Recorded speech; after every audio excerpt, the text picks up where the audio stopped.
because I have mentioned in other venues, and I will say it here, that one of the things that we are planning to do, in fact, the 3-person team is currently being put together to undergo teacher certification, teacher review in the province of Nova Scotia.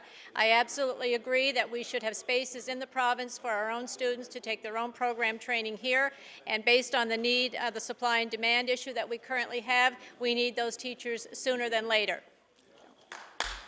The honourable member for Kings West on your first supplementary. We'll shorten it up. Other universities, such as St. Thomas University, Fort Kent, and Presque Isle, offer one-year teaching programs. Mr. Speaker, universities outside the province continue to attract Nova Scotia students because of more enrollment capacity and one-year programs. My question to the Minister: will the Minister establish a review committee to determine the feasibility of restoring one-year BEd programs in Nova Scotia? The Honourable Minister of Education.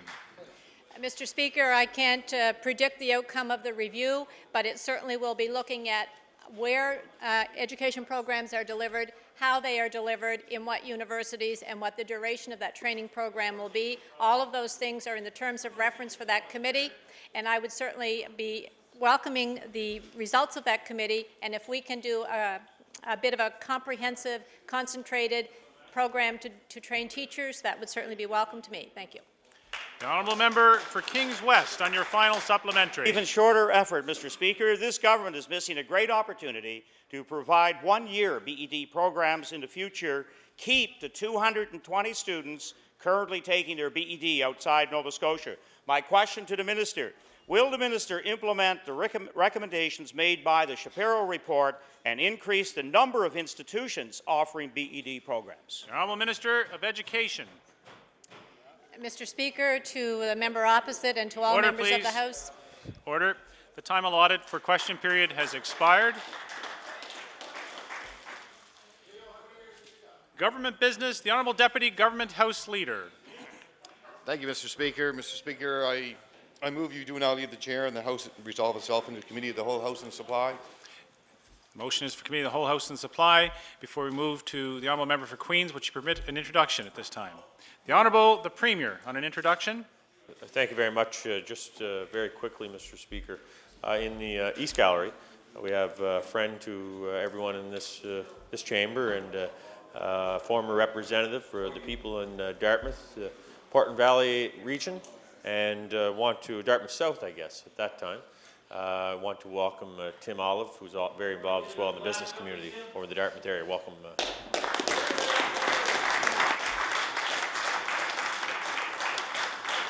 The Honourable Minister of Education on an introduction.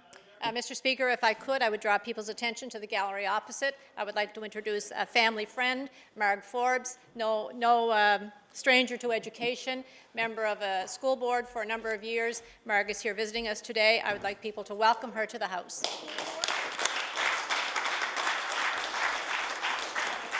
Again, we welcome all our guests to the gallery today visiting with us. The Honourable Member for Queens. Thank you, Mr. Speaker. I'd like to stand and take the opportunity over the next several minutes to give ministers and MLA colleagues a glimpse of some of the movers and shakers and leaders from the riding of Queens. I'm going to start with the community group, the Friends of Port Mattoon Bay. This has been a group of fishers and community residents and business owners, council representatives, and scientists and people who visit our riding of Queens. They have come together collectively to express their opposition against an expansion of a fish farm in the area of Port Mattoon Bay to be exact. These community members, these voices in opposition to this expansion, have clearly demonstrated their collective community will to move forward with their own community destiny. And I want to give them kudos because across this province, when we see community voices come together for a goal, we sometimes fail to recognize all of the hard work that goes into that community collective movement.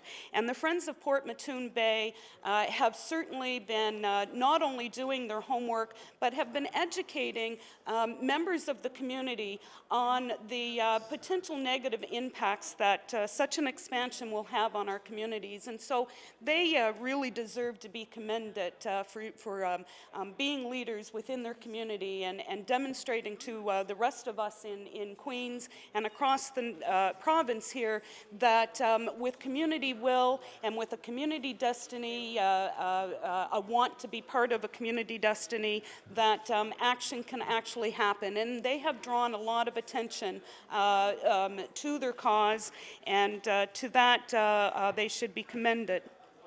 Another community group that I want to bring your attention to would be the Friends of Sperry Beach.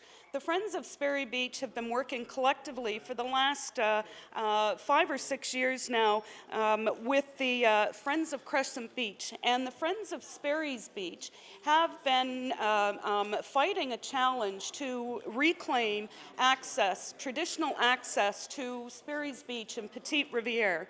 And I can say that the challenge for this group has not been easy. Over the last 5 or 6 years, this group has gone through an exhaustive historical search about land titles within the area. The dispute is with a landowner who is claiming ownership of some of the beach lands. And the fight has also taken them to the Department of Natural Resources. And this community committee is so dedicated to ensuring that they are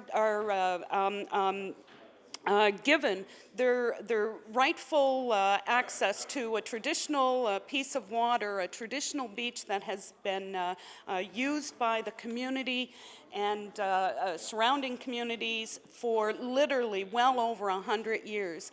In fact, some of the historical research that this committee has actually uncovered, it's that this beach has been used since the days when Samuel Champlain hit the beaches in Petite Riviere, among other beaches in Queens. So I want to give kudos to that particular community group who have been standing up for what should be rightfully theirs, that traditional coastal access. And I also want to give them kudos for all of the research that they've gathered, which is really important to those communities. And they have not only been raising the awareness of how important it is to protect some of our coastal access and our traditional waterways, but also they've been giving some great educational lessons out there to the younger community members. I want to bring your attention now to another dedicated group of individuals that I've been meeting with over the last several months, and this would be the members of the Privateer Co-op. I didn't recognize that there was such a vibrant co-op in Queens until just a short while ago. I had actually thought that the members of the co-op had perhaps disbanded, but I was absolutely wrong. And my first meeting with this group of members belonging to the Privateer Co-op housing really gave me an insight into their life in the co-op. And I'm very, very pleased to see them moving forward on initiatives to try and bring life back into the co-op housing project. And they have been very creative in bringing that housing cooperative back to life. And they are looking for some assistance, of course, from government to assure them that they can actually move that co-op forward. It's been in existence in Liverpool now for the last 20 years, I understand, and over the last several years they've been struggling financially to see some much needed renovations to 2 units that they haven't been able to rent for a while because of the disrepair of those units. But I'm really impressed by the organizational skills, the dedication, and the commitment of the Privateer Co-op in their endeavors to move forward and their commitment to see this particular housing unit move forward and be a success. And they assured me that this particular co-op is certainly a welcome addition and should be considered a welcome addition to our housing needs across this province. And so they're hoping that they do get some assistance from government as they move forward in their initiatives. And I have given them my full unconditional support to help them realize some of their goals. And I will be, over the next while, raising the profile for the privateer co-op housing unit in the riding of Queens. Another group that I want to bring your attention to would be the Parents and Tots Association of Port Medway and some of the surrounding communities. The Parents and Tots Association had gotten together several years ago. It started out as kind of a meet and greet, I understand, of mums and dads with younger children not quite ready for the school system, but a chance to get together and communicate and share like stories and like goals for their young children. And this Parents and Tots Association has moved on to really be a force to be reckoned with in the community in terms of their resourcefulness and their successfulness in creating all kinds of wonderful activities for the children in Port Medway and surrounding areas, and they work very closely with the school system. Just recently, they put on a Mad Scientist Day over March break for a lot of the younger children, and it's just fabulous to see parents who have come together with their children and are participating in community, shaping their community. Community values are very important in all of our communities across this province, and so I give kudos to those parents and all of those young children who have so much fun in the activities and all of the events that they put on for the community. Another group that I want to bring your attention to would be the Kiwanis Club. The Kiwanis Club of Liverpool has been in existence for many, many years. And I have been a guest of the Kiwanis Club luncheons from time to time, and they ask me to come in and speak with their group. And I'm always so impressed with all of the initiatives that they are part of in our communities. Everything from fundraising to volunteering at some of our festival and events. They're reaching out to seniors, giving of their time. They're reaching out to some of our youth.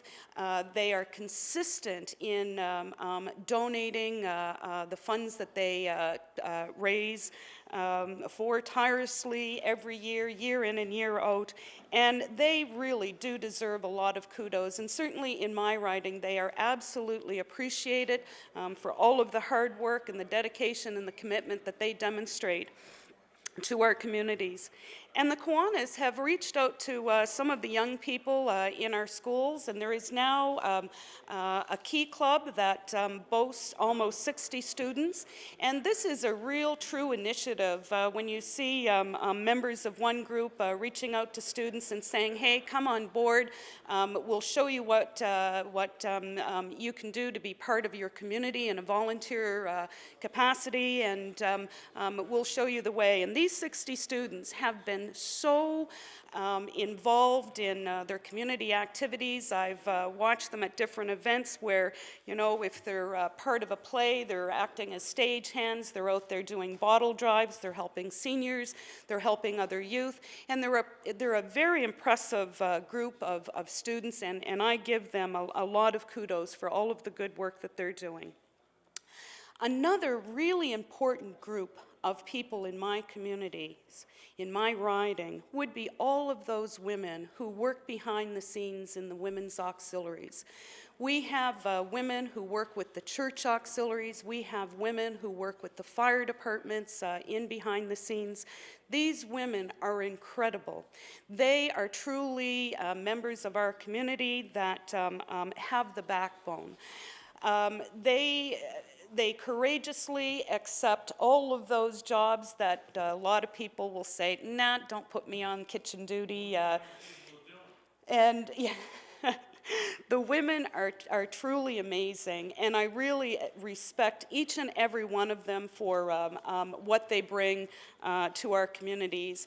And I belong to the Mill Village Auxiliary, and unfortunately, over the last little while, I haven't had a lot of opportunity to help those women when they're putting on their dinners and suppers on behalf of the fire department. But I can tell you, when I do get opportunity to go in and stand in behind the kitchen or help serve at one of those dinners, I really look up to these women.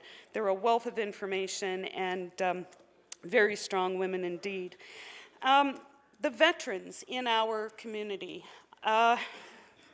Each day I look in the obituaries and we are losing our veterans at a huge rate, and certainly that's happening in my riding.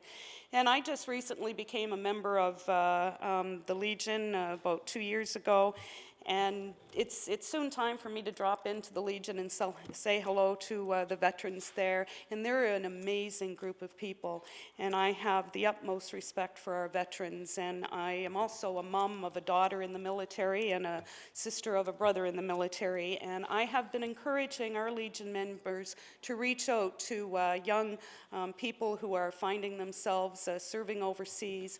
And I've been asking veterans to give some of their time, which they do anyway, and it's an ask that always comes back as a yes. Those veterans have so much wisdom and so much to offer our young people who are finding themselves on missions overseas.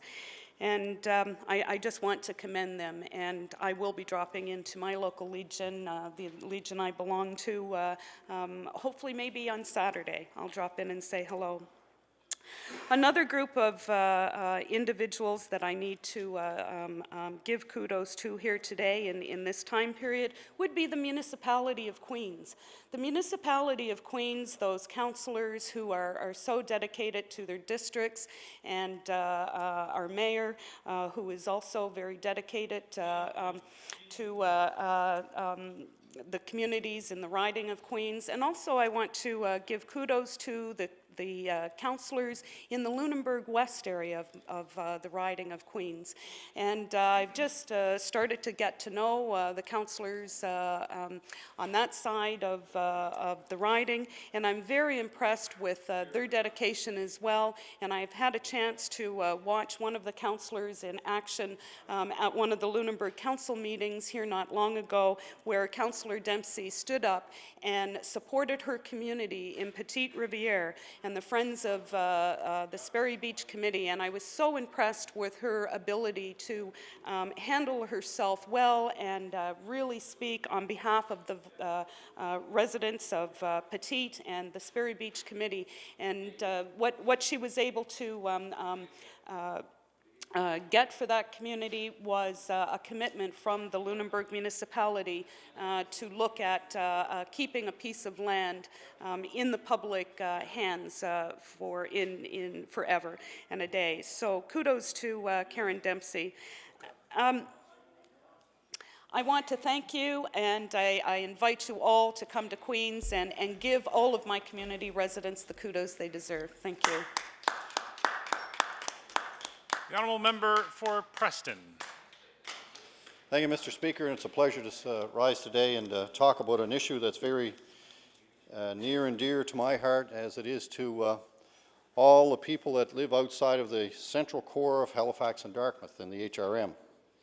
And I'm going to talk about property taxes and assessment and the taxes we pay for services we probably don't receive. And actually, it's my belief, and it's the belief of most everybody in that area, that that's the case. Regional municipality just announced a wonderful new budget with all kinds of new police officers and all kinds of new spending. Wonderful stuff, you know, just really good. Not a single police officer works in the rural area. It's all RCMP, so it doesn't help the rural area. All kinds of other services are going to be supplied to the core that will affect the whole situation.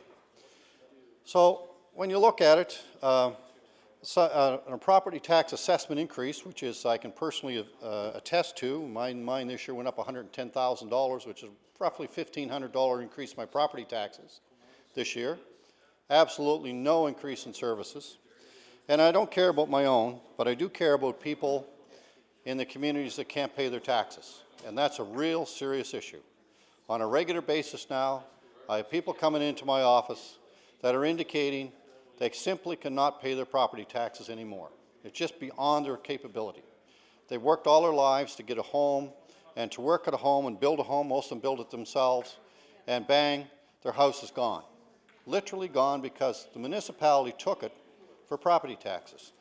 Now, that, and I've seen that happen several times, and I've worked with people and we've tried to work out payment schedules, but if you're only in a very low fixed income and you're trying to catch up on interest and principal, and the tax increase keeps increasing and increasing and increasing, you go further and further and further behind. There's no way you can catch up with it. So ultimately you lose your home or your property or both. And then what do? You got to go to an apartment. I mean, you lost your home that you worked all your life to get. Not only is the people with very low incomes that have struggled with their properties, but I was talking to a gentleman that I know from an area in the rural area that is quite financially well off. Now, he has a beautiful home, and he doesn't argue about that. He doesn't mind today the property tax he pays. He did say, however, if my property tax keep increasing the way they are, I'm going to have to sell my home.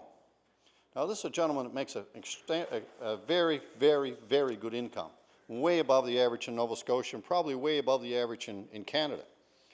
And that's a reality. So you get faced with property tax bills that are huge, absolutely huge. And in the rural areas, what do you get? You get garbage collection, not the same level of service you get in the city. No, you sure don't. You get blue bag pickup every week in the city. You don't get in the rural areas, but you pay the same amount for garbage. You don't get, you get police protection, RCMP, which is great. There's fairly good service from the RCMP, but not as many officers around in the area to do things. We have no curbs or sidewalks in the majority of the area. We don't have sewer or water. You talk about sewer and water. I remember when I was on regional council, there was a suggestion put forward by one of the city councillors that maybe the Halifax Harbour cleanup would be a good idea to charge everybody for that. Just a real good idea, right? So I got up after listening to that and pointed out that a septic system in the rural area now, just to install one, is anywhere from $15,000 to maybe $50,000 to install a septic system. Then you have to maintain it every year, and usually after 10 or 20 years you have to do some major upgrades, which would be anywhere from 10 to again to 20,000. And then on top of that, you've got to dig a well or drill a well. That's usually around $5,000 to $10,000 by the time you get a new pump and everything. Then you got to run the electricity to run the pump. And you got to run all the maintenance on the well and make sure your water is safe to drink and do the water tests and all the other things. So lo and behold, when it's all added up and all done, it costs you more in the rural areas for sewer and water than it does in the city. So if someone gets an $8,000 bill for frontage charge for sewer going by, I can tell you it's cheap compared to paying $20,000 to put a new septic system in. And then once it's in the ground, you only have to worry about the sewer going out to it on your property. So when you look at the overall tax rate and what's happening in the regional municipality, as the taxes go up and up and up, the economy is going to suffer. We are going to suffer. We're going to suffer badly. And what's happened with the 10% hike they have in assessments isn't an average of $95 per household. It's probably a lot of households that are $1,000, $2,000 and beyond, and some have no increase. But it doesn't correlate with the difference in the services you get. I introduced a bill here in the House twice now to make it mandatory for the municipalities to only charge for services you receive, nothing else. And that's the way it should be. If you've got curbs and sidewalks and sewer and water, you should pay a different rate than someone that doesn't have these things. What about the guys in the rural area that live on a private road and absolutely have no services? And actually, if they don't keep the road up to a certain level, they don't even have a garbage collection. Don't even have garbage collection. And if the road's in bad enough shape, and it's their own fault if it is, by the way, the fire department wouldn't even go in and see them. So if they have a fire, now that would be a rare case that would happen because our fire department is a fantastic organization in rural areas. We'll talk about fire departments. Fire departments in rural areas are composite volunteer and regular firemen. So we don't even have full-time fire departments in the rural areas, but we are paying for this on our tax rate. And I remember us on regional council, I brought up an issue about streetlights. We had an area rate in our area for streetlights. We were paying 4.5 cents per hundred of assessment area rate for streetlights. Downtown Halifax are paying 2.2 cents for the exact same service. You tell me that's fair? Well, luckily, council seen the wisdom in that, and they changed the tax structure and made it even across the municipality. The service level isn't the same, and probably shouldn't be the same, so we should not be paying the same amount. In downtown Halifax, there's a light on every pole. We're lucky in the rural areas and we get a light on every second pole. So the service levels aren't the same, but the taxes, if you look at a home, and always the big thing was the assessments are higher in Dartmouth as compared to, say, Porters Lake. Well, I can tell you the comparable house in Porters Lake and Dartmouth, Porters Lake assessment is higher than the city of Dartmouth for the same house. And yet they have the services and we don't. So I think it's a real huge injustice to the property taxpayers in the regional municipality, the way this tax structure is struck. And I want to thank the Minister of Municipal Affairs. We put a lot of pressure on him from our caucus to change the cap on the assessments. That has been the best thing that will ever happen so far, and I stress so far because many more changes have to be made, in capping assessment increases in property taxes. The assessment increase really has to be capped, and the capping even at the consumer price index is probably a bit high in reality, because all these services have to go back to what you're getting and pay for what you get. It's the same, the property tax issue in the regional municipality, and I'm sure it's all over, is the exact same as taking your car in and you get trouble with your engine. And when you're there, the mechanic says, well, we had to change your transmission, but there was nothing wrong with it. And then we have put a new engine in, and they give you a bill for the whole works. And not only that, but then the guy was in with a truck, a big dump truck before you, and he needed a new engine, so you're going to pay for that too. And that's exactly what's happening in this regional municipality. You're paying for services you do not get, and I think it's against the law. And if it isn't, we've got to change the law so it will be. I mean, and then we have the UNSM come out and do a big study, a study on how about this negative impact this new cap on assessments is going to be. Well, if you ask anybody the right kind of question, they'll give you the right kind of answer. And I've asked to this day for the terms of reference regarding that study. And the study says, and I read the study, it says it'll have a negative impact on the municipalities. The only negative impact I can see it's going to have is the municipal councillors are going to have to start taking responsibility for the tax increases they're imposing on the people in the communities. And there's no problem with the municipalities, if they need money to do projects in the community or to provide services, to change the tax rate to do what they need. But then they are accountable. Then the taxpayers can decide whether or not that council is suitable for them to continue with, or they want to change councillors. But the way it is now, the assessment hikes are so high and the revenues are so high, especially within the regional municipality, they can actually give a small tax break every year and still have a tremendous amount more money to spend. So therefore, there's no accountability whatsoever by the municipal councillors. So when you look at those statistics and you look and see how the structure is set, it is not fair to the average taxpayer, the property owner in this province, and it's particularly in this regional municipality. You look at a senior that's worked all their lives, and they now are looking forward to retirement, so the property taxes probably when they built their house is $150 or $200 maybe 30, 40 years ago. That same property now is probably $2,500, $3,000 of property taxes on a very modest home, very modest. So save us $3,600, that's $300 a month payment you have to make to the regional municipality. Think about that. Think about it, because people look at the big number and they don't think about the different costs. You add that to the increase in fuel we've seen lately for gasoline and heating, home heating fuel, and all the other costs we see going together, and all of a sudden that someone that retired even 3 or 4 years ago, with which they thought was a reasonable pension, is having a hard time buying their medication, maintaining their home, and doing the things that they should be doing when they're retired. The thing of taking trips and going south is out the window. It just doesn't exist anymore for a lot of people. And even if they could go, some of them probably wouldn't because they would rather stay in Nova Scotia. But the point is, the more we take out of people's pockets, the less they have to spend on needed food and drugs and other things that aren't paid for other ways. And the municipality was good. They come in with a property tax rebate program.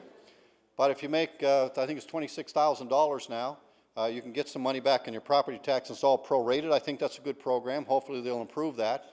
But today at $26,000, you're paying $5,000 a year in property taxes, $2,000 a year to heat your house. That's $7,000 gone already. And then by the time you feed your family and you do a bit of maintenance around your home, buy a few clothes and do other things, you're in a deficit. Guaranteed you're in a deficit. So that small amount doesn't help on a property tax rebate. I think the whole way that we do property taxes in this province has to stop, and it has to be changed. Because the real fact is, when we look at this situation and we see what you get for what you pay, it may be fine if you're downtown Halifax, because you're probably good value for your money. But if you live in the rural areas, what I do, you don't get good value for your money. I guarantee you we don't. And it's not just me saying this. Every single person in my riding says the same thing. And every single person outside of my riding that lives in rural Halifax Regional Municipality says the same thing. We all cannot be wrong. And then when you look at other issues, look at business. Look at the businesses. You look at business here and look at the property tax that a business pays in the regional municipality. It's huge. It's a huge bill every month they've got to pay. And that goes to the break-even point. And if you get your break-even point too high, you've got to do so much work to pay those taxes and all the other overheads you have, it's not worth doing business in the area, especially if you're doing export marketing or anything that doesn't require you to be in the Halifax Regional Municipality. And then you talk about this new economic plan they put in place for HRM. Well, just go outside the border in HRM and you see all these brand new subdivisions set up, lower taxes, all the transportation system to get people to downtown Halifax where they need to work. And guess what? The regional municipality doesn't get a single penny, not a penny in taxes, not one penny. And I'm not proposing that these people should pay a thing to HRM. It's just showing how aggressive the development plan has been and how high the taxes are in the regional municipality and discouraging people from developing here. And when we don't develop here, it's going to slowly grind to a halt, and it's grinding to a halt in my community out in the rural area. That means that employers are not employing people, they're not building new homes, the tax rate will actually slow down because there's no homes being built. So I would ask the people that are hopefully here to consider this as we make laws, and hopefully we can change the laws to make it a better place to live and a cost that people can afford to live here. Thank you very much, Mr. Speaker. Thank you. The House shall now resolve itself into Committee of the Whole House on Supply. Thank you.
Order, please. The chair will now recognize the honourable member for Glace Bay.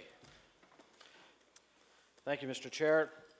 Mr. Minister, I know you're familiar with the, in December of 2006, last year, there was a bulletin set out to pharmacists from the pharmacare program, and they were notified that a maximum allowable cost change would become effective April 1st of this year. It's the maximum allowable cost and special pricing and procedure that's being revised as of April 1st. It came as quite a surprise to the Pharmacy Association of Nova Scotia and the board and the members of the association as well. And they're worried about reductions in pricing that would come at the expense of community pharmacies, and that these cuts would hamper the ability of some community pharmacies to even remain viable. And I know our caucus and our caucus members have heard from a number of members of the Pharmacy Association of Nova Scotia who are concerned about the future of community pharmacies and are concerned about the government. They're opposed, as a matter of fact, to the government legislating rather than negotiating with their association. Now, I'm to understand that there has been, or there's about to be, some sort of a delay or a further extension of that date that has been announced or will be announced, and I'm just wondering if you take the time now, first of all, to explain to us, explain exactly what is being done with the maximum allowable cost, and why that issue is being visited, and the revisions that were planned. The Honourable Minister of Health. Thank you very much, Mr. Chair. And Mr. Chair, again, wonderful to see everyone here interested in the estimates for the Department of Health. I want to, again, thank my Deputy Minister, Cheryl Doiron, to be here, as well as my CFO, Alan Horsberg. MAC pricing is an issue that has been under review for some time.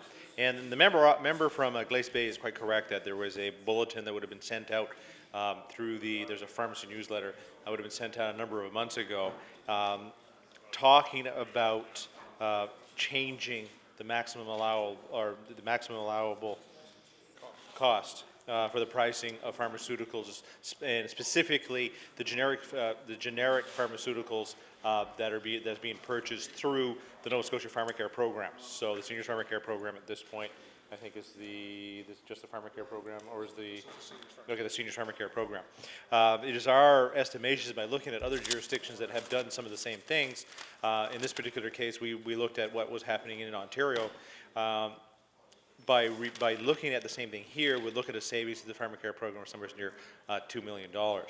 Basically what it does, from our investigation, from our discussions, what we've been able to find out is that most pharmacies, especially the ones that belong to a chain or the larger groups, get a bonus on their purchase of generic drugs. So if you're a Shoppers, if you're a Pharmasave, if you're even a Walmart or what have you, you would be getting a bonus for purchasing bulk sums of pharmaceuticals.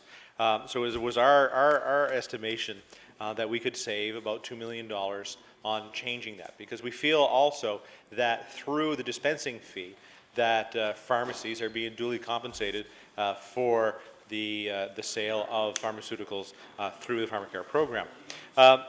There was a number, once we made the industry aware that this was what we were thinking about, of course there was a bit of kickback, and the industry wanted to have some further consultations on this one. And what we've done is that this was supposed to come into play, I believe, at the 1st of April. And what we've said is that because we still need to do some further consultation with the industry, that we would take some more time. So I don't know, we haven't necessarily put it off to a set time, but until our consultations are done, so it could be 2-3 months down the road, that we would look at implementing this at this point. I know the deputy has had the occasion to sit and discuss this with the Pharmacy Association, or I can't remember the exact name of the association, but would be representatives of the large pharmacies across the province to see what their thoughts are, maybe how this could happen or be done differently. But ultimately, we still feel that because of these bonuses, and I mean, this is over and above wholesale prices, this is over and above dispensing fees, that we can look at some savings for that pharmacare program in which we wouldn't have to increase fees year over year like we've been doing. So we're trying to find savings within the system itself. And that's basically the answer. But also, I like to table also some questions that we had from yesterday, and I know there will be some copies going to the opposition members on, I think there were some questions around the Dalhousie Medical School, the dialysis satellite in Berwick for the member for Kings West. There was a chart here for Nova Scotians without family doctors, medical graduate retention rates, recruitment retention of rural doctors, et cetera, et cetera, et cetera. Ultrasound wait times. I know the member for Halifax Needham asked that question as well. Anyway, so there's a good breakdown of the information that was requested from us over the last couple of days of questioning. Thank you. The honourable member for Glace Bay. Thank you, Mr. Chair. I appreciate the answer of the minister. He referred to the situation in Ontario. It was Bill 102, I think, was it, in Ontario that provided the Ontario government with access to significantly reduced generic drug prices.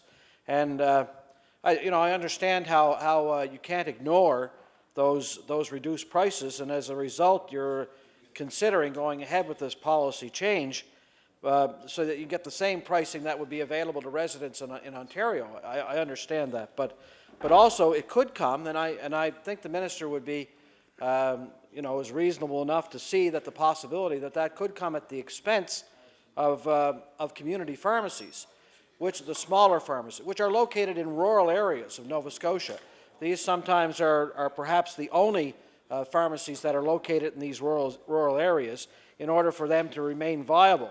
It's not only the community pharmacy offers a wide range of services. They don't only enhance the quality of life, but they also save, I would suggest, that they would save the healthcare system time and money, because you would often see patients who are going to pharmacies in their area, especially in rural areas, who are getting their blood pressure taken or glucose readings are required, and pharmacists themselves are handing out all sorts of information that patients need on self-medication and so on and so forth. So I would think that it would be a significant worry, at least to the minister, that perhaps if these smaller pharmacies are at risk, and what would happen to them. So I'm asking the minister if indeed when you say that you're going to do an extension of time on the deadline here, are you going to consult on a direct basis with those pharmacies and the people that are involved? The Honourable the Minister of Health. Thank you very much, Mr. Chair, and to the member for Glace Bay. No, absolutely, we will be consulting with those pharmacies. Of course, there's a main association, the Pharmacy Association of Nova Scotia, that we have been undertaking discussions with, that are representative of some of these smaller pharmacies across Nova Scotia. We will not put pharmacies at risk or pharmacists at risk either. What we're really trying to do is making sure that Nova Scotia taxpayer is paying for the actual costs of those drugs. We again feel that through the dispensing fee, from the paying of the actual wholesale price, that pharmacists and pharmacies are getting duly compensated. But by doing this, what we feel is it allows all pharmacies to be charging the same amount for those kinds of drugs. So really what we're also doing is helping out some of the rural local pharmacies by leveling the playing field, because really what's happening is some of these larger pharmacies like the Walmarts, and don't like to point fingers really, but the Walmarts, some of the Lawton's drugs, but not all of them, some of the other bigger pharmacies are using pharmacies as loss leaders because they have enough flex within their system in order to drop the prices so people get a better deal when they go to one of these facilities rather than their local pharmacy.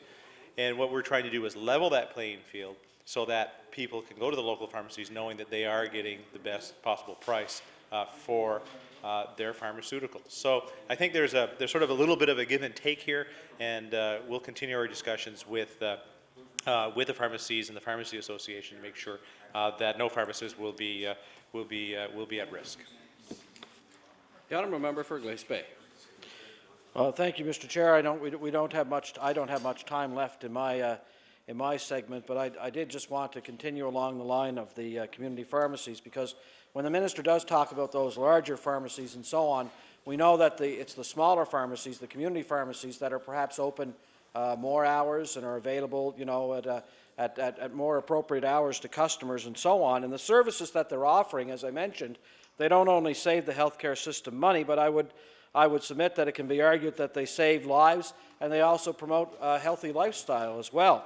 So if the proposed changes in the reimbursement model for generic drugs that you're talking about, if they put many of those services in jeopardy, along with other services that are offered as well by rural pharmacies, then if they're not available, if they're not being provided by the pharmacies, then ultimately they're going to have to be provided by government agencies and government services, and that's going to add to the overall cost of the healthcare system. And I don't think, you know, to be fair, the people that I've talked with anyway, and I did have a pharmacist from my area in Glace Bay come in and spent about an hour and a half talking to him to get an idea of exactly what was happening here. I don't think they are not adverse to the effect that this is being, as I said, that you're visiting this area and that you're taking a look at it. They want to save their customers costs as well. You know, they want to do that. But what they are concerned about is that rather, I don't know if there's been enough negotiating or consultation previous to this coming up on April 1st, and they're concerned about that. So if these pharmacies are going to survive, again, especially in rural Nova Scotia, then I think it's incumbent upon us right now and on the government to make sure that we're not pitting rural Nova Scotia against urban Nova Scotia, small pharmacy against big pharmacy. As you said, we're doing it overall so that you can have that level playing field that has to be there. So the only one who's going to benefit, of course, is the consumer in Nova Scotia, and that will be to the benefit of everybody. But I think they've made their point that they're at a very critical period right now as to whether or not they're actually going to survive in the marketplace, and this is going to have a dramatic effect on them. So I would just ask the minister in closing, if indeed, and you said, and I appreciate your answer, that you are going to consult with pharmacists across the province, but I'd ask him if those consultations have taken place yet, and that's right, there are privately run pharmacies in Nova Scotia that as well, but not just. Let me put it this way. I guess I'm not sure of the situation, but there's a Pharmacy Association of Nova Scotia. But would the minister make an effort, and would the department make an effort to contact all of those stakeholders within whether it be private pharmacy owners or members of the Pharmacy Association, but to consult with all of them at one time or another before any further changes are made? The Honourable, the Minister of Health. Thank you very much, Mr. Chair, and to the member for Glace Bay. We will be consulting with everybody we possibly can during this process, and whether it be the Deputy Minister, whether it be the Division of Pharmacy or the Pharmaceutical Division in the Department, we will be getting out as best we can. Plus, there's also the option to send in an email and make sure that we understand that their side of the story and how they feel it should be working, and we'll continue to do that to make sure that influences the information that we'll be bringing forward hopefully soon. But again, it boils down to is that most pharmacies, if not 98% of the pharmacies in Nova Scotia, belong to larger buying groups, and they are receiving, from what our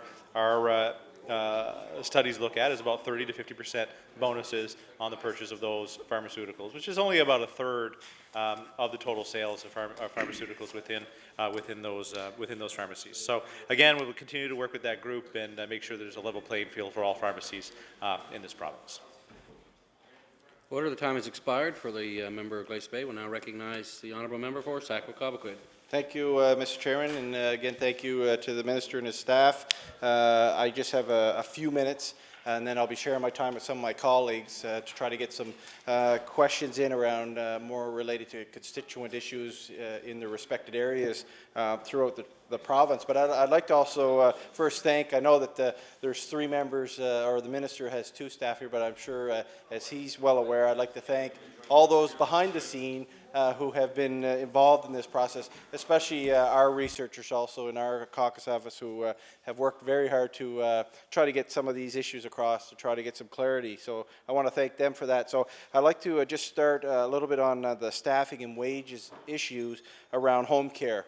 And especially around the guaranteed hours now that some of the facilities have tried to implement to try to attract definitely home care support workers and the variety of professionals that they need. And I know there's a lot of different titles for them, so I think if you move around the province, they're called different things, but I think they're trying to get under one banner. But it's around the continuing care assistance, or that with the guaranteed hours that they're trying to attract. I believe right now that there's an issue that there's a conflict or a misunderstanding between what the Department of Health will pay and what the facilities feel that they should be receiving from government. So I'm just wondering if the minister could inform us on what changes to the funding mechanism for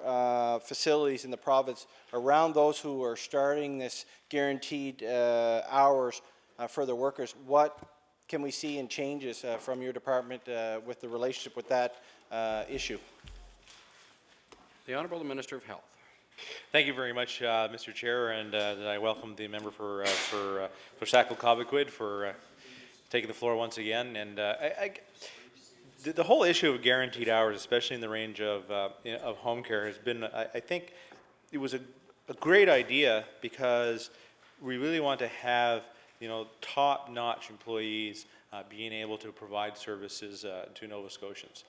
The challenge I think that we've found, and specifically around the last Northwood contract, is where this is sort of came to the forefront, where there's been some real challenges in scheduling the hours for each individual home care worker, where the guarantee I think was 8 hours a day for those full-time employees, and then there was another guarantee I think of 6 hours, and there was another guarantee depending on how much experience you had and exactly where you fit within that contract. And the challenge that I think that Northwood found was that they really could not schedule around a lot of the cancellations, a lot of the problems that they were running into. So instead of getting that 8 hours, they were getting 6 because maybe they had to sit on the side of the road because they had that hour scheduled in, but because of circumstances, whether it be having to go to a doctor's appointment or maybe something else happened, that visit was unable to happen. So there ended up being some gaps in the way it was done. So since we pay, as a department, we pay the service, so in this case Northwood, based on the hours of service that they provide, there's a gap there because they were guaranteed 8 hours. We were only paying for the service that was actually given, which would have been 6 hours.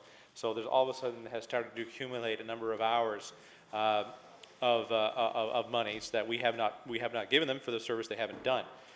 So it's been a bit of a challenge. So what we've done, particularly in this case, the Northwood case, is we've helped fund some of the deficiencies there, but also is working with the union members is to try to devise a better scheduling system so we can be more reactive to the possibility of cancellation by either the client or even the service provider, and being able to truly guarantee those hours. I don't know if we're going to succeed in that because a lot of things end up being unforeseen. So maybe there has to be more realization of a rolling guarantee that over the course of the week that you're going to be getting, an X amount of hours, because the daily one has been a challenge anywhere we have tried it, even though it's something that we would want to strive to have. The Honourable Member for Sackville-Cobequid. And I think one of the reasons why I bring this up is because with the government's plan over the next 10 years, I mean, recruitment is going to be essential. If you don't have the individuals there to work, you could put 10,000 beds in, and it's not gonna help because it's not a bed that takes care of these individuals. It's workers. And I know, for example, I believe it was Northwood who did this guaranteed hour approach, and I think they were able to hire 17 workers quite quickly. And I think it's an approach that the government's going to need to look at, especially if they want to be successful in their plan over the next several years. So I encourage you to continue to look at that issue to hopefully come up with something that's agreeable between the operators and the department. Along the same lines with wages, we know that there's been quite a bit of controversy around the discrepancies between the hourly rates for those residential care workers, continuing care workers, or personal care workers that work within a private facility, and those who work in the acute care system. There's been somewhat of an imbalance on wage parity, and that's always been an issue, and I think it'll continue to be an issue until those individuals, those professionals that work in our province that do the same job, maybe in different settings, but do the same job, should get paid the same wage. We know that not only in healthcare providers, Mr. Chairman, to the Minister, but in any aspect of government. So what is your department doing to close that gap between those who work in, say, acute care settings by the government or run by the government and those in the private sector? The Honourable, the Minister of Health. Thank you very much, Mr. Chair. And Mr. Chair, just a couple of things to the first question, then I'll go to the second one. There has been a number of dollars put in this year's budget that are over and above the continuing care strategy when it relates to salary increases and guaranteed hours. About $1.4 million in this year's budget. There's also an adjustment on the travel rates for our home care workers and personal care workers, which is about $1.1 million. And again, this is outside the continuing care strategy and the monies that are being focused in that direction. And the leveling of the field, I think, is really important to make sure that we have equity amongst the different groups. They all provide the same service. And it's a phenomenal service, and we thank them every day for the work that they do. But we also have to, I think, through contract negotiations, that we'll continue to try to level those fields as best we can. Because they should be remunerated the same or close to the same as possible, depending on the regions of Nova Scotia that they work in. The Honourable Member for Sackville-Cobequid. And that's going to be crucial, especially because what we see now, I think, is the difference between many of them who work in rural communities and those that work in the more central areas like HRM or the Cape Breton Regional Municipality. So, we have to ensure that, especially our healthcare workers that are in our rural communities, we want them to stay there. We're encouraging more to go there to work, that those wages especially are at par with their colleagues across the province. I'd be remiss if I didn't mention, of course, some of the frustrations amongst my colleagues and the colleague of the chair, or some of the paramedics in the province. Definitely, we've come a long way since I started my career, definitely, positively, and I know the chair would agree with me on that. But they do have some frustrations, and it is revolves around the wages and what they feel is parity with colleagues across the country, especially with similar sized provinces. That's a bigger issue, I think, that I'll continue to bring up with the minister. But one of the main areas that I've been hearing a lot about from paramedics recently is their frustrations around what their job entails and what their shift actually is made up of. And now, currently, a large portion of their shifts is spent sitting in an emergency room, either here at the QE2 or across the province, with a patient on a stretcher. And Mr. Chairman, to the minister, I know when I first started as a paramedic, for me to bring a patient, say, to the old VG hospital or the old QE2 or the old infirmary, to wait maybe 15 minutes, 20 minutes was long. But I can say now that's not the norm. 4, 5, 6 hours paramedics are waiting with a patient on their stretcher before they can transfer that care over to the hospital, to the nurses and the doctors in the emergency room. what a waste of a resource. These are highly trained individuals. We've said it in this House. They've been recognized as one of the best services in the country, if not in North America. And here we have them for the majority of their shifts sitting in emergency rooms, which leaves many communities unattended by these healthcare providers, by these emergency care workers. So I'm wondering what the minister could say and brief us on what steps his department is taking now to address this issue, because I think it definitely is a waste of resources, and it's only a matter of time before some large event or incident happens, like Swiss Air, like things that I've witnessed in the past, that we're not going to have the coverage for our citizens. So I'm wondering if the minister could briefly tell us what he's doing now to hopefully address that issue with the paramedics in this province. The Honourable Minister of Health. Thank you very much, Mr. Chair. And there's a number of things going on in the realm of paramedicine, and of course through our emergency health system, in partnership, of course, with our supplier, of course, which is EMC. Speaking quickly to contract talks and basically how we feel that the next contract talks will unroll, and we have gotten a number of letters of discontent, but more of a heads-up kind of letters to tell us that you know, through the next negotiations, which would only be starting after the contract has expired, which is March 31st, 2008, that there's still a couple of issues. You know, we do know paramedics in Nova Scotia are not the lowest paid paramedics in the country, but they are in that lower group of paramedics. And let's also not forget that the system itself, as it stands today, this is only really the second contract for paramedics in the province. And I think if you look at how other professions have you know, found that equity amongst their peers across the country has happened over a number of contracts. And I think I think that will happen. And also, if we look at how this last labor negotiation was negotiated, was of course finalized through binding arbitration. You know, a method in which we feel is probably best for all sides of any negotiation, including, and more importantly, the patients and the people that expect service, you know, on 24-hour basis, 7 days a week, especially when it comes to the provision of paramedicine in the province.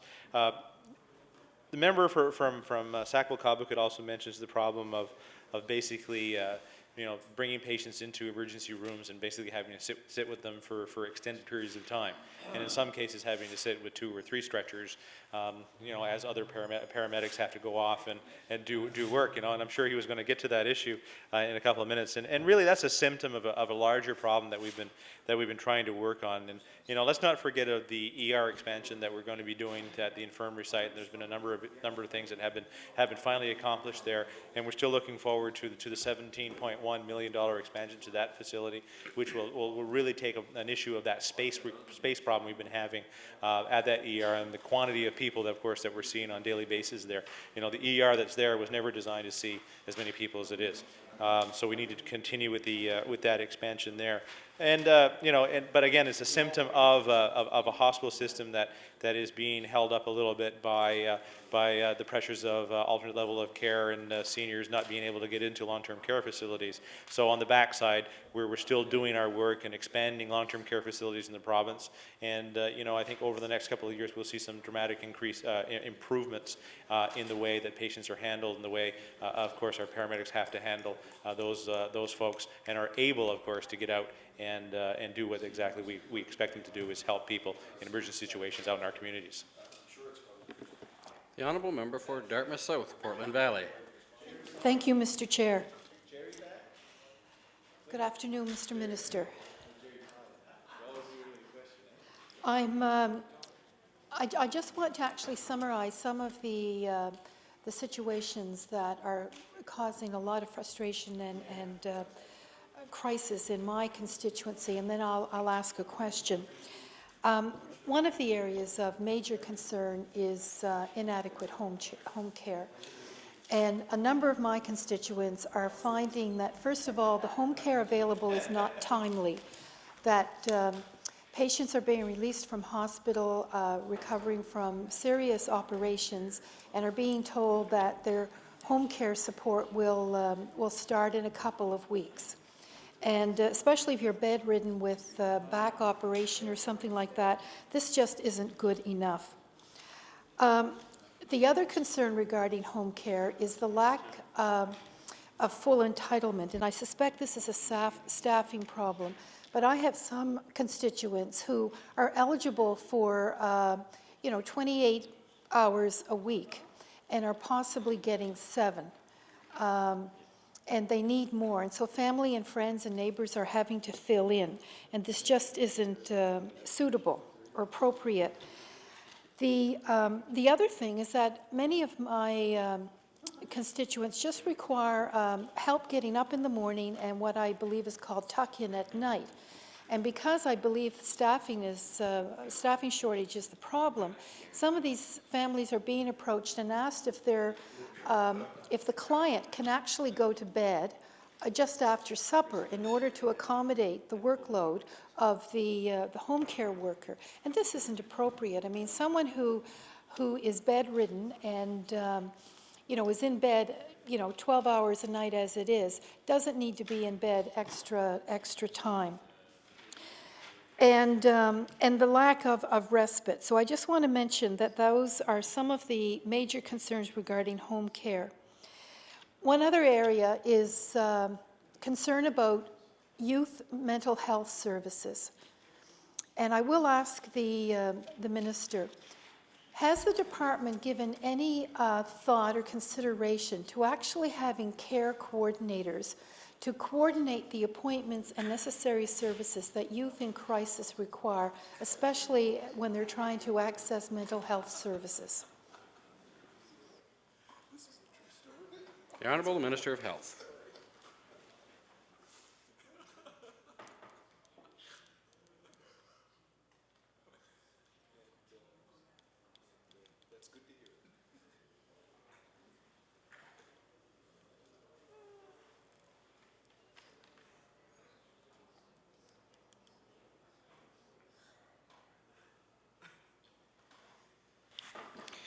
Thank you very much, Mr. Chair, and I apologize for taking a little time there. I just want to make sure I have the right details with me. And I'll start off with sort of the first comments first and go to the mental health issues second.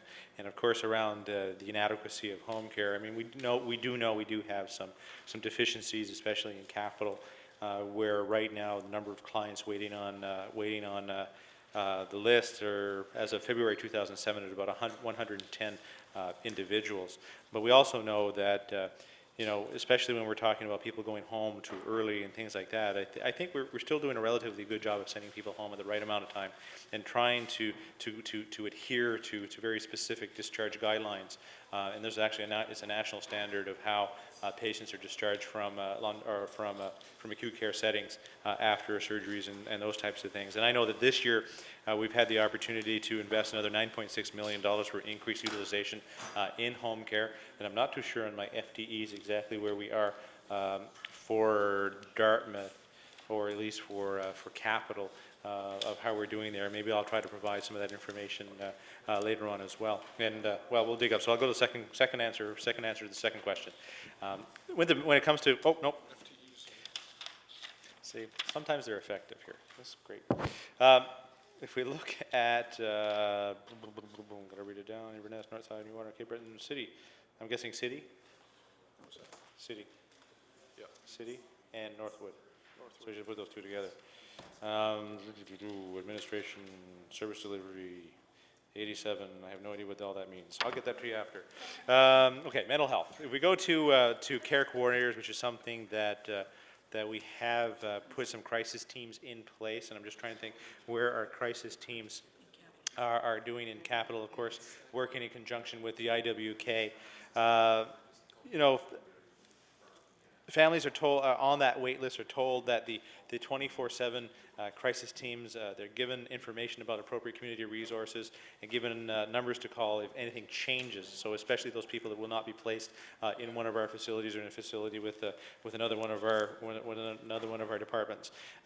So as we try to roll out and bring in the new Mental Health Act, there'll be a specific request or specific requirement for these rapid response mental health crisis teams, especially when it comes to helping youth and youth in crisis. The honourable member for Dartmouth South, Portland Valley. Thank you, Mr. Chair. I don't particularly want an answer, but I just want to re-emphasize the point I was trying to make about youth in crisis, and it was that families are struggling to navigate among the different services and within the system, and also the requirements of their own particular child. And I think that more timely and appropriate services could be provided if someone within the system was doing the navigating and helping the family to connect with the appropriate programs and services, rather than having huge gaps between different phases of the program that the youth might be in. So I'm just saying that we could probably, I know one family where there was a gap of 2 years before the child really got the required service, and I'm suggesting that there just needs to be, especially with youth, where every day can create a new crisis or situation, that there just has to be a more seamless flow of services. I just want to mention 2 other things. An increasing problem within my constituency is the lack of support for assistive devices and lifts within homes.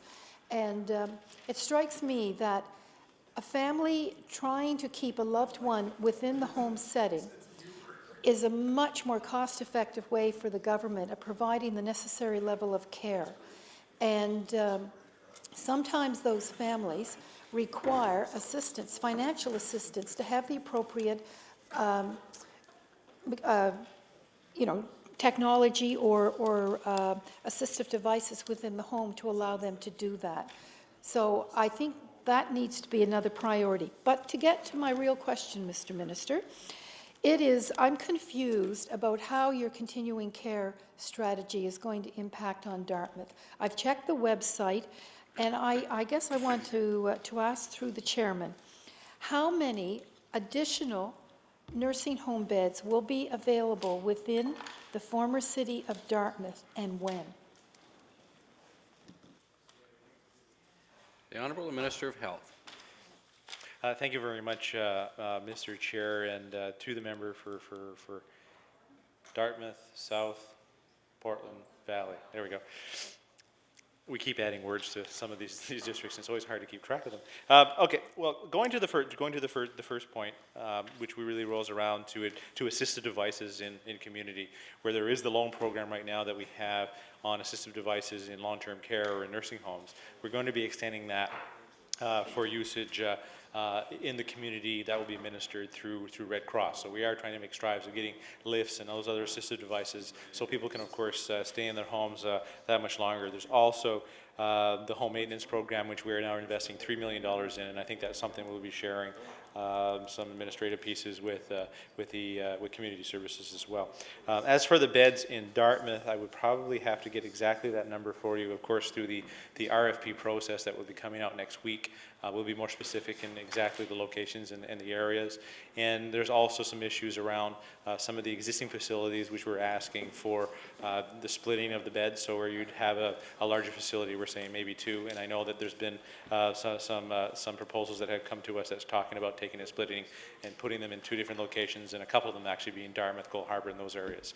So what I'll do is I will try to endeavor to get those numbers to you, before the end of estimates. Okay. Honourable Member for Dartmouth South, Portland Valley. Thank you, Mr. Chair. Just a comment. I just want to remind the Minister that Oakwood Terrace is a top-notch nursing home within my area. And it's across the street from a hospital. It's the location of preference for most Dartmouth families, and I just can't emphasize enough the importance of increasing their capacity to take in more residents. Thank you. So I will pass over my time to my colleague from Dartmouth East. Chair will now recognize the honourable member for Dartmouth East. Thank you, Mr. Chair. I only have about 10 minutes or so. So I'm really going to try and talk about some of the issues that constituents have contacted me about. And I would like to say, first of all, thanks to the Honourable Minister and his staff. He does, I know, try and get back to me in a timely fashion with my office, and it's not always the answer I want, but I always get an answer. An answer is good. So some of the issues that I'd like to touch on are paramedics, our wait times, specifically at the Dartmouth General, pharmacare coverage, long-term care, the staff shortage at the Dartmouth General, health care, some health care issues in general, nursing home care, alcohol rehab, mental health issues, and home care and emergency drug coverage. So those are just some of the topics that people in Dartmouth East contact me about and have continued to contact me about over the years since 2003. And I don't see that there's been any really large jump in the amount of services people are getting. There seems to be more people contacting me on health care issues than there were before. And of course I have a high senior population in Dartmouth East also, which may be part of why that's happening, and we know we're all aging as we stand here. But I would like to start off with just commending our paramedics in Nova Scotia. I had something happen personally within my family over the Christmas, prior to the Christmas season, when paramedics did have to come to one of my relatives' homes. And I have to say they were just phenomenal, and I had a nice chat with them on the way back to the Dartmouth General. And of course, you know, I have to put a plug in there for the amount of money that they are being paid for the kind of service that they're doing. I have issue with the fee that's being charged. I know it's very hard on some people.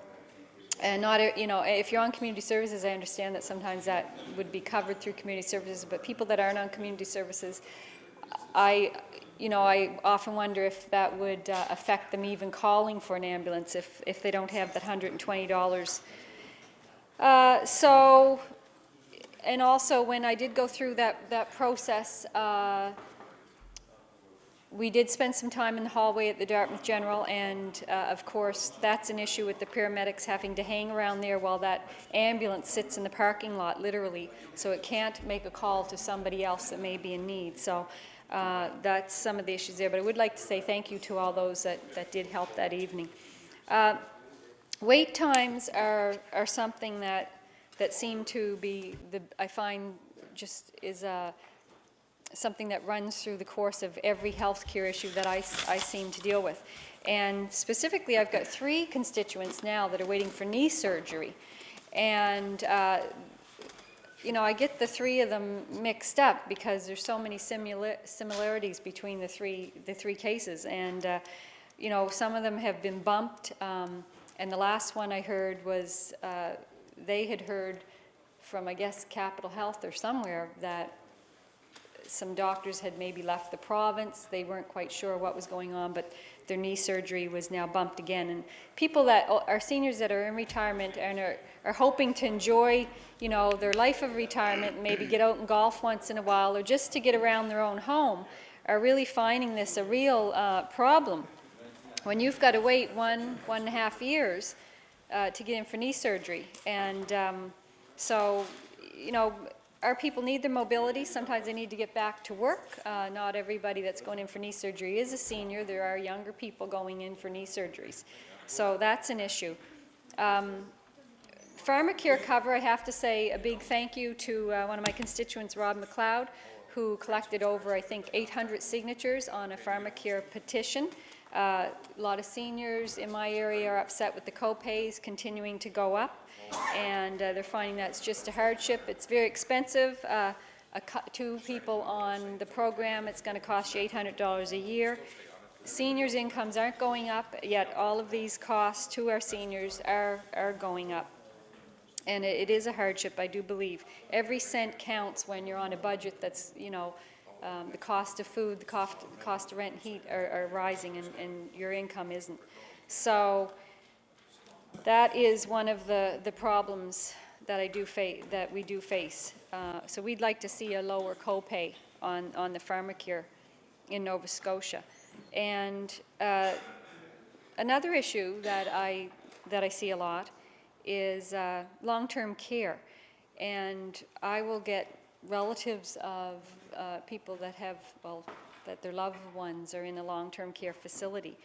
And there just doesn't seem to be sometimes the support available in Nova Scotia to keep people in their own homes, number one, before they get to that part. So there seems to be an issue with us not providing the services at home, and then they simply have no recourse but to go into a facility. And of course we know that the Dartmouth General basically, you know, is housing a lot of our people right now that really should be in a long-term care facility. And I know Dartmouth General does just a phenomenal job with the staff they do have in trying to provide services to the people of Nova Scotia that end up in the Dartmouth General in really what is a long-term care transitional unit, or whatever you want to call that. But I understand there actually may be a nurse shortage at the Dartmouth General right now on that floor, on the 4th floor, that does deal with some folks that are in that predicament. And so, you know, we are looking, I know my honourable member from Dartmouth South Portland Valley was asking you about how many, very specifically, how many more long-term care beds are we going to see at the Dartmouth General. And, you know, that begs question also, you know, what are we doing with staffing there? Are we going to be seeing more LPNs, RNs? Are we going to see more doctors in that facility so that we can have more beds? Mr. Chair, nursing home care also. I have had some constituents that have had no problem at all with, I never hear problems with the staff in any of these facilities. That is never, ever, ever an issue in my office. The issue is that these people are overworked, and there's a problem with communicating the schedules for their comings and goings, whether it's you know, you're in your home and you're receiving care, or whether you're in a long-term care facility. It might be a nursing home where there seems to be a barrier somewhere with communication, and waiting in queues to go to a home care facility closer to where your loved one lives. I'm actually starting to get some of those, which is odd. But that definitely is a stressful situation for constituents when they're trying to do the best they can, but their loved one does eventually end up in a facility somewhere. And they're trying to make sure that they get the best service for their loved ones. Also, I have had a call to interact with someone that's gone through the alcohol rehab program and is having come to my office because there is a lack of services, especially for women in Nova Scotia, I believe, on that issue. And this person did have trouble finding a suitable program to get into, and it did end up paying on their own quite a substantial amount of money, which MSI would not give her a rebate for, or what have you. But there is a difference between some of the private facilities that we have in the province that used to be run by the government, perhaps, and I know Nova Scotia Hospital is trying to do what they can with the amount of money they're given, but I think there's always more that can be done if we put the right resources behind it. And so certainly that is something that does crop up. Another recent issue that we've had is emergency drug coverage, specifically for someone that had a transplant and is finding it a hardship to cover the costs of the drugs on that. And so I think, you know, as we know, cancer rates in Canada or in the United States, and I don't think we're far behind, or maybe we're the same, are 1 in 3 people. And I know the government put X amount of dollars in the budget this year, and the budget says that we're going to continue to provide the resources that we have, but something is going to give here in the end. And we've got an aging population, we've got poor record on the environment, we continue to pollute in Nova Scotia, and I only see these rates rising higher and higher. And our seniors are aging, and we need more long-term care beds and what have you. So I know with just 10 minutes, I've just made a big 10-minute speech, but I will have a question. I'm going to give you a question, and I'm point blank. How many more LPNs/RNs/doctors are we going to see at the Dartmouth General in the very near future? Thank you. The Honourable, the Minister of Health. Thank you very much, Mr. Chair. And to the member, I do have a lot of comments on some of the things that she's read and tried some clarifications as well to the things that she's brought forward. And maybe by that point we'll have an idea on how many physicians and or nurses and our LPNs will have for Dartmouth General. Just to the previous question to the member for Dartmouth South Portland Valley, beds for Dartmouth would be 68 beds additional. 68 additional. Okay, paramedics, you know, really working back from the true cost of a transport, which is about $838.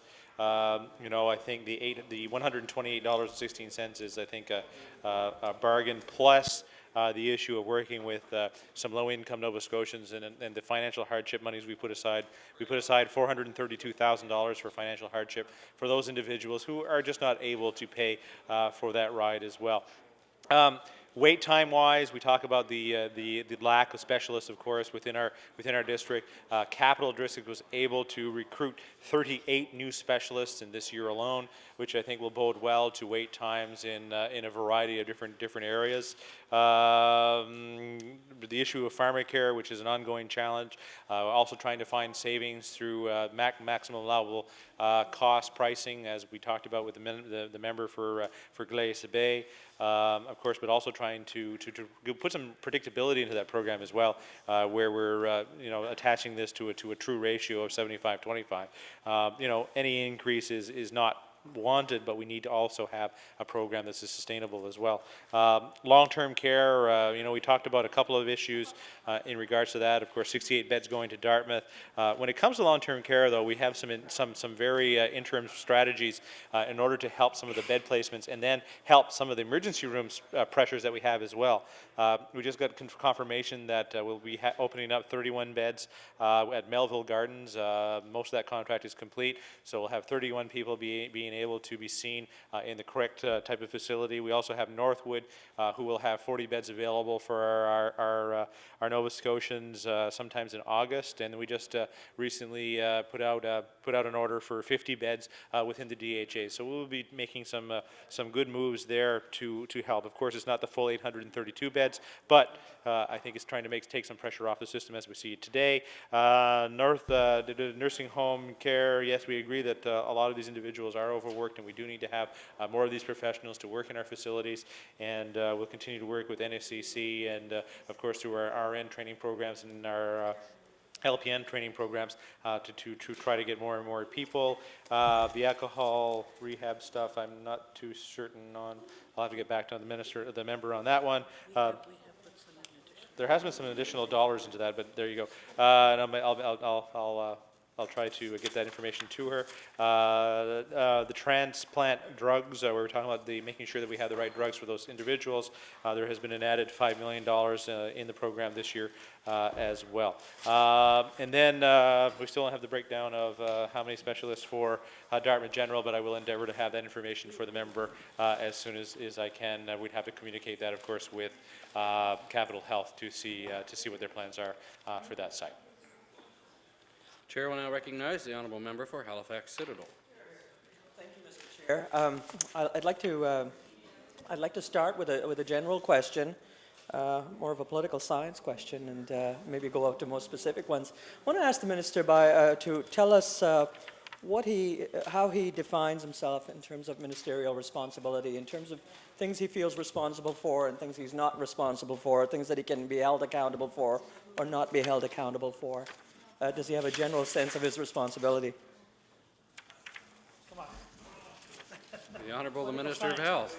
Well, there's a political scientist at its best there. Thank the member opposite for his all-sweeping question, and it's 3:30. I figure I could get that done by 7 o'clock tonight of what it seems like I'm responsible for and what I think I'm responsible for.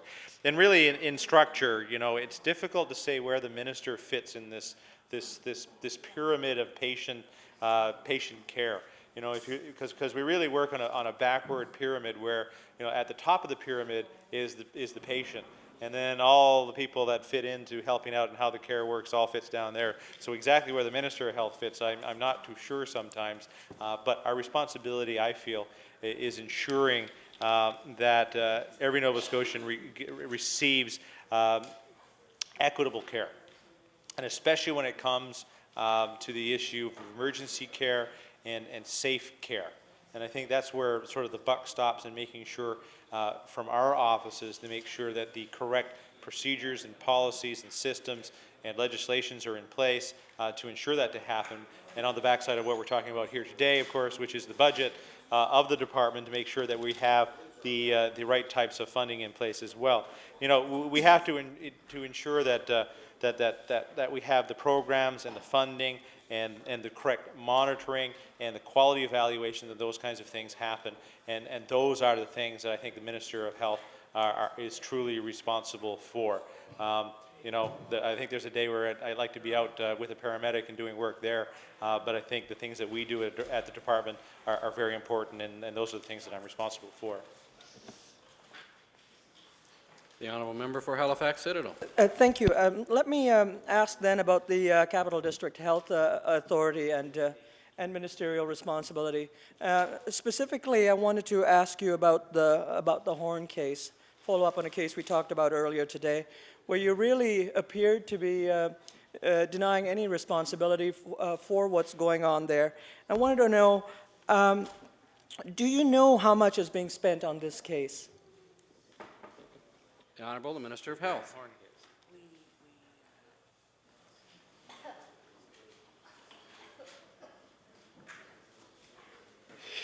Thank you very much, Mr. Chair. And to the member opposite, of course, that would be a piece of information that I can be aware of. It is one that would be held within the District Health Authority's business plan and the amounts of money that would have been expended in the last year. But our responsibility when it comes to situations like this, of course, we are responsible for the District Health Authority Act, making sure that the legislation is there in place for them to function and provide services to Nova Scotians. We also have a part to play in how bylaws are developed and making sure that the things that guide each District Health Authority are in place, which does also include their dealings with different specialists and different researchers within their facilities. But there's also a shared, especially with District Health Authority 9, in how the challenge of their bylaws works, because it's also a teaching institution as well. So there's a number of things that we would help out with, yet not being directly responsible for. The honourable member for Halifax Citadel. I don't think the minister understood my question. I asked him, do you know? I know that he should know. I'm asking if he does know how much has been spent to date on the Horn case. The Honourable the Minister of Health. Thank you very much, Mr. Chair. And again, I don't know specifically the exact expenditures of every District Health Authority. I can get that information for you if you so well please, but it would take me probably by tomorrow before I can have that information for you. Thank you. Yes, I would like to know how much has been spent to date on the Horn case. Thank you, Mr. Speaker.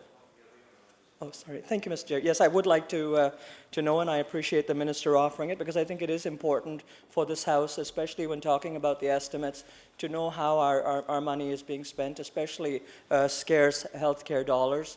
There's a very strong feeling in the community, both on the research side and the health side, that the government has wasted and continues to waste an extraordinary amount of money pursuing a case which appears very much to be like a vendetta against this, and every single investigating body has essentially told the minister that, and I'd like to believe that the minister is paying a little bit more attention to this case, because it appears to be a miscarriage of justice and a waste of the taxpayers' money.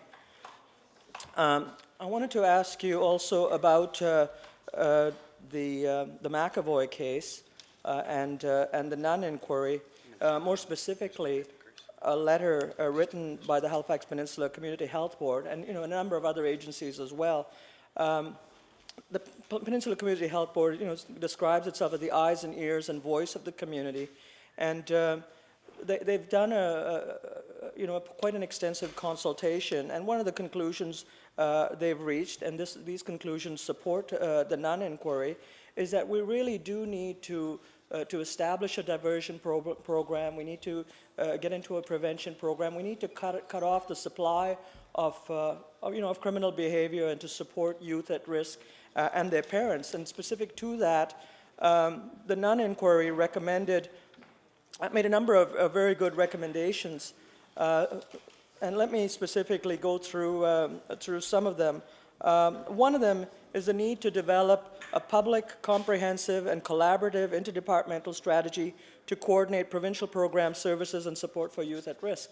The Nunn inquiry essentially found that the lead departments were essentially functioning as silos, and the health department didn't know what the community services department was doing, and they didn't know what the education department was doing. So I'd like to ask specifically about mental health programs for youth and children, particularly what the department is doing for suicide prevention, for dealing with ADHD, for dealing with depression, and things like that in response to Nunn. Thank you. The Honourable Minister of Health.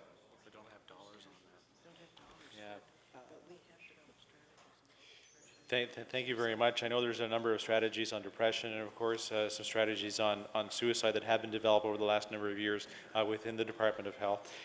When it comes to the Nunn inquiry, and I think that was a really good piece of information for all departments to show them exactly where the deficiencies were.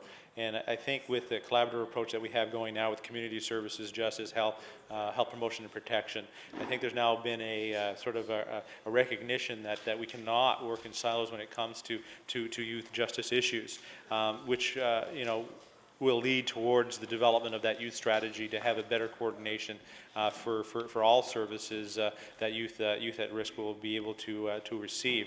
Of course, in this year's budget, specifically towards the Nunn Commission findings and towards our youth strategy, there has been another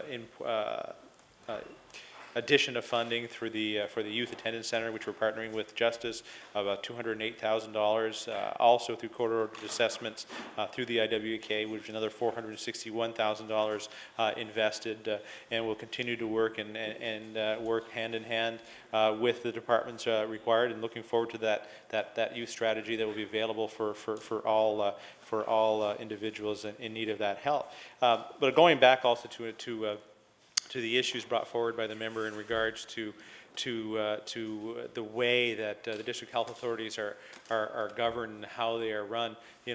District health authorities account for $1.3 billion worth of expenditures of taxpayers' dollars. Of that, $600 million of that is expended by the Capital District Health Authority, and I think it's very, I need to know what those big numbers are, and ultimately, the expenditures happening, I think, on the bottom side are difficult to know, but I will endeavor to get the information that the honourable member has asked for. But we have done a fair amount of work with the CDHA as well to ensure that other episodes like what happened with Dr. Horn revolves around making sure that we have the correct type of people governing that that organization. We have had some changes happen at the board level. We've had some changes happen at the CEO level. There has been some changes in the last number of months to those bylaws. I don't know if they're complete, but I'm pretty sure they are. I've seen some drafts and some reiterations of it to ensure that situations like that do not happen again. The honourable member for Halifax Citadel. Thank you, Mr. Chair. I do appreciate the distinction between policies and operations, but I think what the non-inquiry said was that we needed some leadership at the top, at the departmental level, and I know that the committee has been struck of deputy ministers to provide that kind of leadership. And also with the Horn case, there are some cases, especially when you're into several $1 million, that there is a place for the minister to get in and say, what are we doing to respond to these?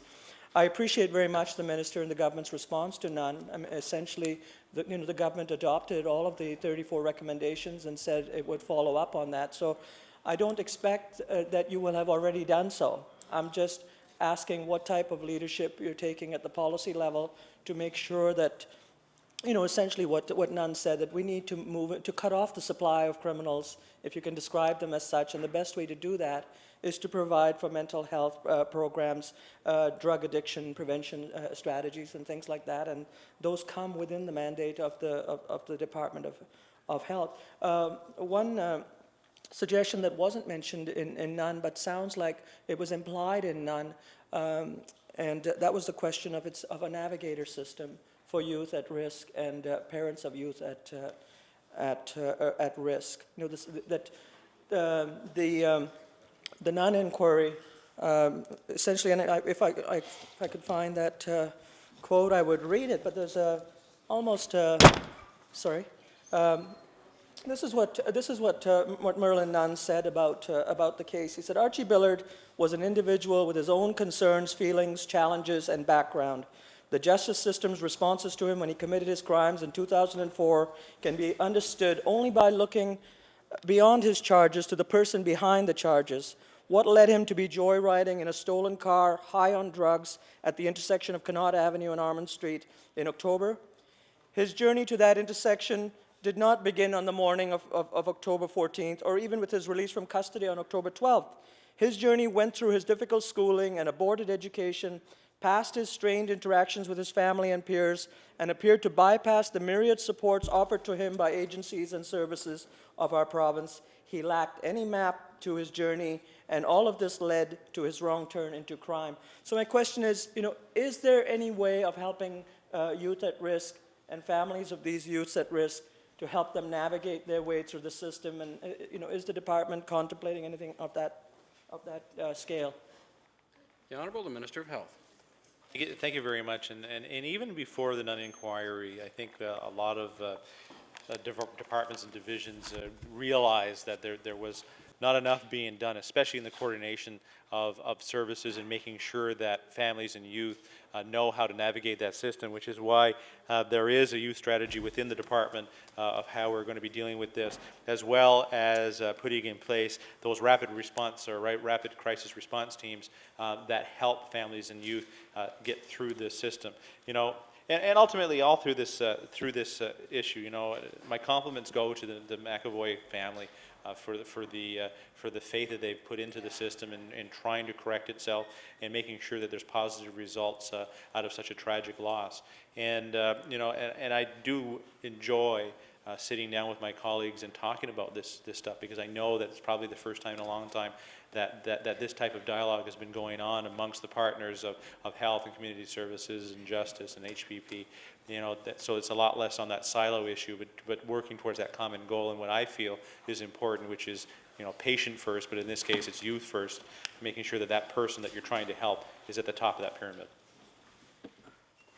The Honourable Member for Halifax Citadel. Mr. Speaker, I do agree with what the Minister said, and I think the McAvoy family is to be commended for their attitude, and really we would be disrespecting the McAvoy family if we didn't take their generous offer and say we're not going to follow up on those recommendations.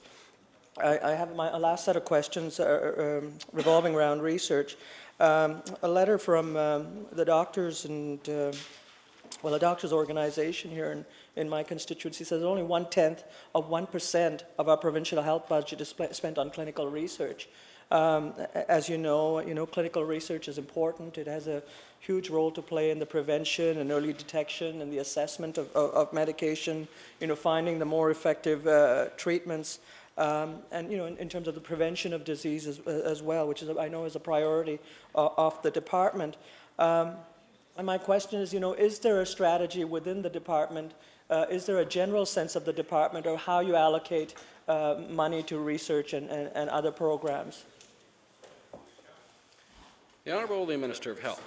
Thank you very much, Mr. Chair. And, that's been a challenge as well, is to balance the priorities of providing acute care services to Nova Scotians, and just on the demand on that system, and trying to carve out some dollars to put it into a place I think that's very important on a couple of issues. Of course, trying to find better ways to provide care and better therapies and better strategies on healthcare, and trying to balance that with also retention of specialists and researchers and of course those clinicians.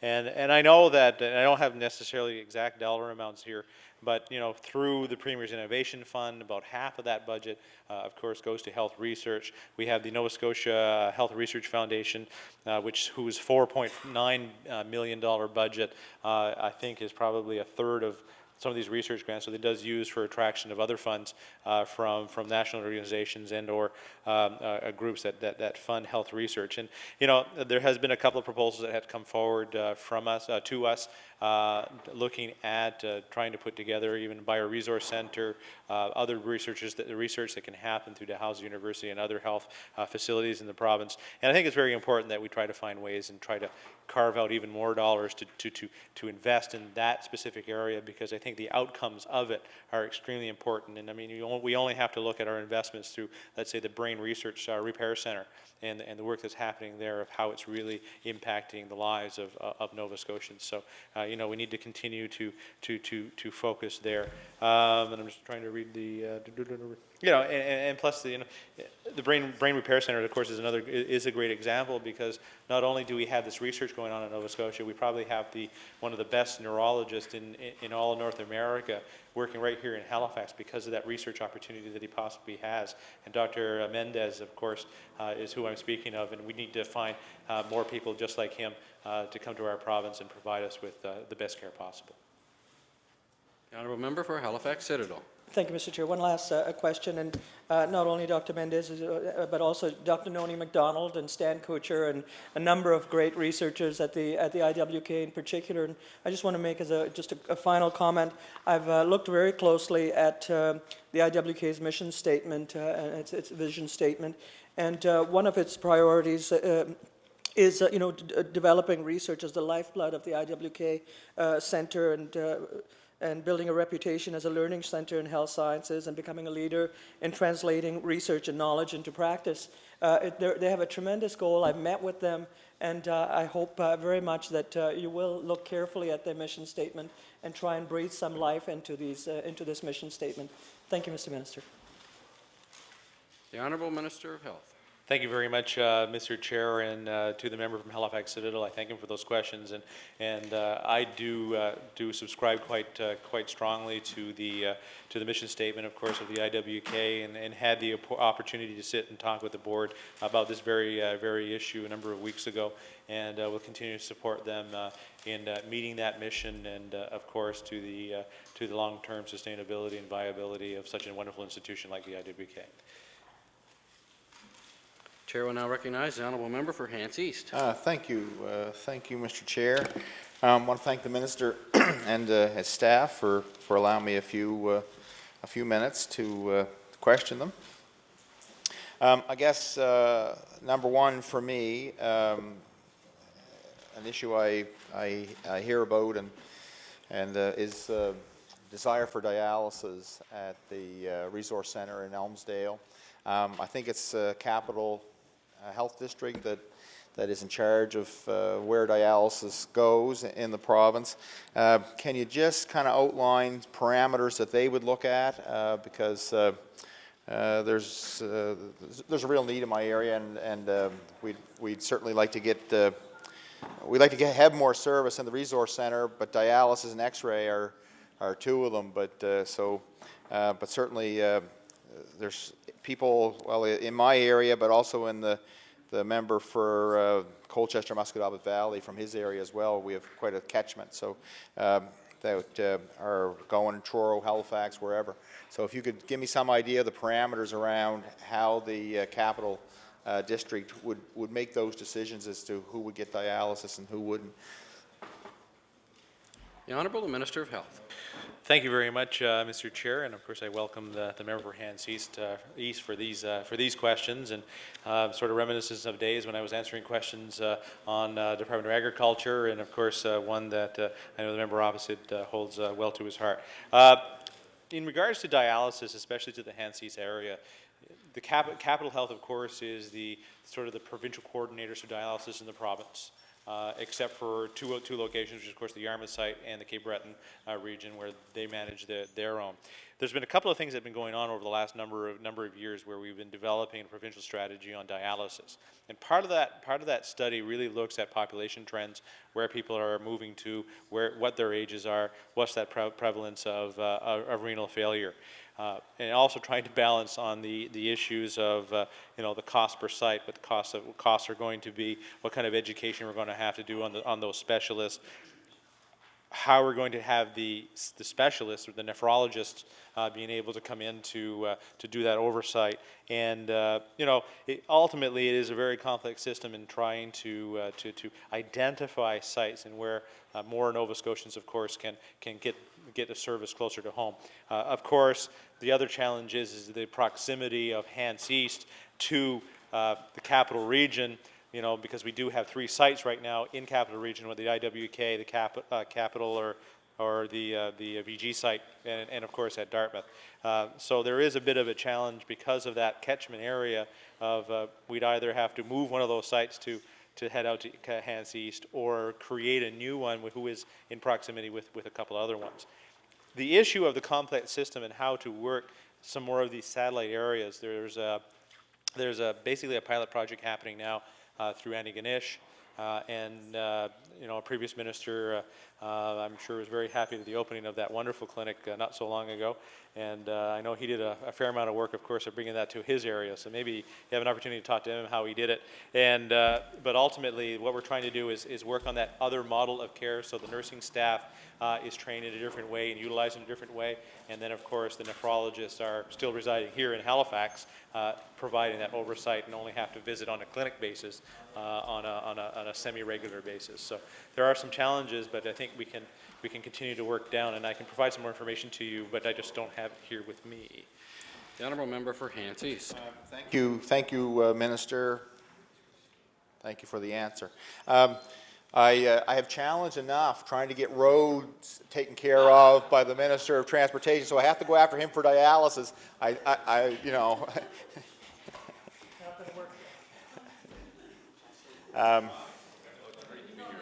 Even that'll be a little too draining, I think. But for sure, and I have to say that there are lots of days I wonder about the placement of East Hants in the health district that we're at. When I look at the movement of the people in my constituency, if you take the Hants North region, which I'll include the Rawdons and the Waltons and Kennecook, and a lot of those people go to Windsor, which is capital district. And if you look at the corridor area, which is Enfield to Shubenacadie, most of those people go to Halifax, which is capital district. And if you look at Mount Uniacke, that is in the capital district. That's not even in the same district as the rest of East Hants. So we have this little narrow sliver along maybe part of Shubenacadie up to 215 to South Maitland, roughly Maitland maybe, where some of those people actually go to Truro, and some of them don't. And so there's a very small part of my constituency, I think, that actually goes in the Truro direction, and practically all of the rest of it goes to the capital district. So, and I think the member's I think the members of my community health board are somewhat fearful that we'll be a smaller fish in a bigger pond if we go to the capital district. But I have to say, I'm not all that enamored with the way we're treated in this present DHA. We're still hammering for a clinic in Rawdon, which seems to be going over like a lead balloon with the DHA and the Department of Health. And Mary Jane Hampton's consulting firm is doing a study presently. There seems to be a lot of coordination by the DHA on that. I'm not sure how much free rein she actually has to do that. And actually, I was really quite impressed that it was her that was going to do it. I have high regard for her work. Is it possible for the minister to give me some kind of readout, and I'm not expecting to do that off the top of his head today, but tomorrow or as soon as he could. I'd like to know how much of our DHA's budget last year was spent in East Hants compared to the spent in outside of East Hants. That would be, I think the people in my area would like to know that. And I know I'm running out of time. I want to just raise an issue for a local residential facility in Shubenacadie. It used to be Bennett's, but now it's called Willow. And it's come under new management. And Mr. Dory there, who I believe is the new owner, I think we were notified that the province, I think, is allocating 71 or 77 nursing home beds for East Hants. And so the DHA, or I should say the DHA, I guess, is allocating them. But I was told that the movement, because of the lack of facilities in my area, that facilities like this one, a residential care facility, is able to apply for nursing home beds. So Mr. Dory raises the concern about the timelines in that process, that it seems to be particularly long. So I'm just wondering about if it's possible, if we don't have any nursing home beds in East Hants, if that can be expedited in some way for these facilities who are applying. And maybe the minister has some general comments around that as well. So, The Honourable the Minister of Health. Thank you very much, Mr. Chair, and to the member. And I'll work on the second one first and this first one, second one. Anyway, I'm getting lost now. When in regards to nursing home placements within the area of Hants East, and I forget the exact number, and I'll try to get that number before I sit down again. But ultimately, through this process, and the process has been designed where the RFP process, so people are now aware of generally where beds are going to be placed, and I know that Hants East will be receiving a fair number of beds because it is extremely underserved, just like the whole Colchester area. So sort of in that corridor, because of population growth, we really need to put some more beds in that area. And the timeline for this is that people have been aware for a number of weeks now of the possibility. The RFP process will come out sometimes late next week, which will be Thursday, I believe, which is I think the 5th of April. There will be then sort of through that first phase of identifying what the care is going to be, what the structures are going to look like, what our requirements for beds are going to be, what the room sizes, all that stuff will be available. And then the RFP itself could probably go until the 23rd of August for the closing of that RFP process. But during that whole period, there's a couple of steps to make sure that we know that we can continue along in that process. So we're actually trying to help out as best we can with individual owners like the Willows and be able to bid to the system. So I can provide you a little more of the timelines when I know exactly how many beds you're looking at.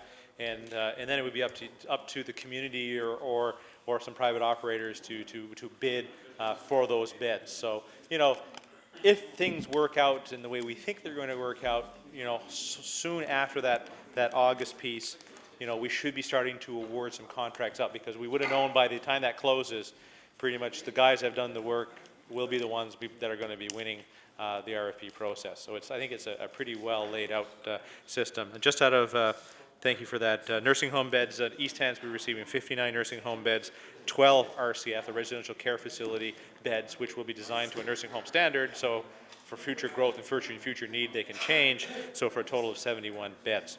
To the first question, in regards to population and the issue of where the line of district health authorities are, and hopefully the member for Truro by the Hell will not shoot me down as I'm standing here, but I think we too in the department agree that maybe the line is not quite in the right place because of this reason. Is about 75% of the population in your area receive services in Halifax, because for the most part they work in Halifax, and since they're coming in this direction, they're receiving their services here. And out of the $50 million budget of the Colchester East Hants District Health Authority, I think you probably work back your population of that group, and